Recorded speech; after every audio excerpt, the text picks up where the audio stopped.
আসসালামু আলাইকুম প্রিয় দর্শক বন্ধুরা।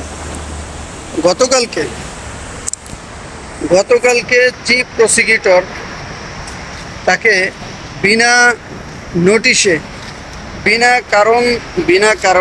নোটিশে তাকে তার অবস্থান থেকে বা তার পদ থেকে তাকে সরিয়ে দেওয়া হয়েছে এবং তার জায়গায় যাকে নিয়োগ দেওয়া হয়েছে সে সম্পূর্ণ একজন দলীয় ব্যক্তি।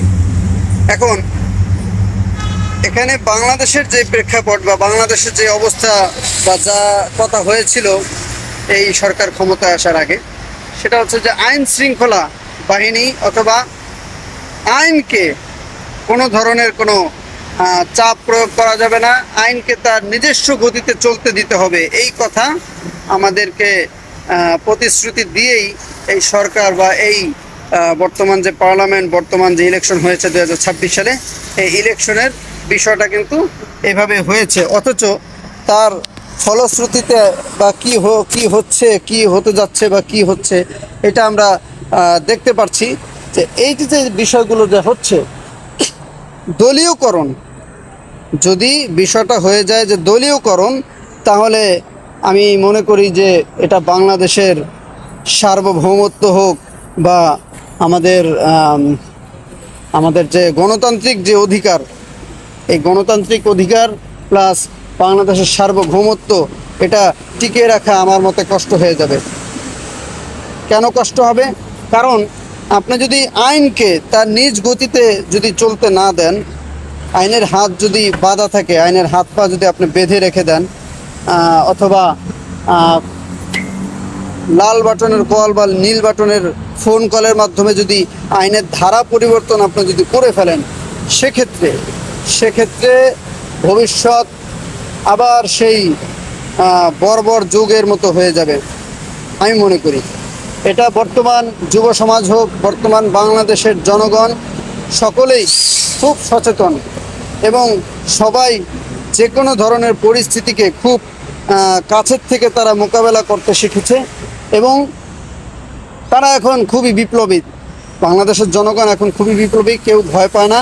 তাদের মধ্যে থেকে ভয় জিনিসটা এটা কেটে গিয়েছে। এখন তাদের মধ্যে কোনো ভয় বলতে কোনো জিনিস নেই। একটা সময় বাংলাদেশের মানুষ খুব ভয় পেত, কোনো কিছু বলতে গেলে বা হাত পাও বাঁধা থাকতো যে না কিছু বলা যাবে না, কিছু বললেই সমস্যা, মার খেতে হবে, এই করতে হবে, সেই করতে হবে। এই জিনিসটা বর্তমানে কিন্তু বাংলাদেশের মানুষের মধ্যে নেই। সুতরাং আমি উপর মহলের ব্যক্তিবর্গদেরকে শুধু এই মেসেজটাই দিতে চাই যে দয়া করে এমন কিছু করবেন না যেটা দেশের জন্য ক্ষতি, জনগণের জন্য ক্ষতি এবং যেটা দেশের সার্বভৌমত্বের জন্য ক্ষতিকারক হয়, বা যেটা মনে করেন দেশের গণতান্ত্রিক অধিকার, মানুষের গণতান্ত্রিক অধিকারকে ক্ষতি করে, গণতান্ত্রিক অধিকারকে ক্ষুণ্ণ করে। এই ধরনের কোনো কাজ যদি হয়ে থাকে বা এই ধরনের কোনো যদি জিনিস হওয়ার কোনো সম্ভাবনা থাকে যে এই কাজটা করলে গণতান্ত্রিক অধিকার ক্ষুণ্ণ হতে পারে, দয়া করে এই ধরনের অপচেষ্টা করবেন না। আপনাদের হাতে ধরি পায়ে ধরি, এই ধরনের অপচেষ্টা করবেন না, করার চেষ্টাও করবেন না। কারণ বাংলার জনগণ, বাংলার মানুষ এই ধরনের অপচেষ্টা মানবে না। আপনারা যতই পায়তারা করেন না কেন, মনে হয় না যে কোনো কাজ হবে। 1 মাস, 2 মাস, 3 মাস, সর্বোচ্চ 6 মাস, 1 বছরই নাইলে মনে করেন আপনাদের অপচেষ্টা কাজে লাগলো। কিন্তু একটা জিনিস খেয়াল করে দেখেন, 17 বছরের আসন ছেড়ে দিয়ে যদি পালিয়ে যেতে হয়, আপনারা এখন পর্যন্ত 17 মাস এখন পর্যন্ত যায়নি।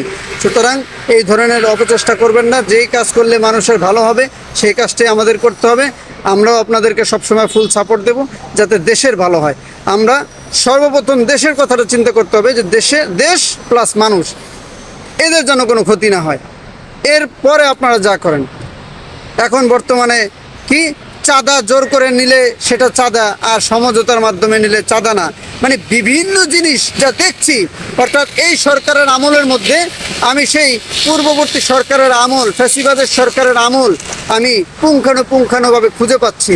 যদি আপনারাও পেয়ে থাকেন বা আপনাদেরকেও যদি এরকম মনে হয় আপনাদের কাছে, অবশ্যই তাহলে ভিডিওটি শেয়ার করে দিবেন এবং চ্যানেলটি যদি ভালো লেগে থাকে এই ধরনের সংবাদ, চ্যানেলটি সাবস্ক্রাইব করে নেক্সট টাইম যে সমস্ত সংবাদ আসে এগুলো দেখার জন্য আমন্ত্রণ রইল।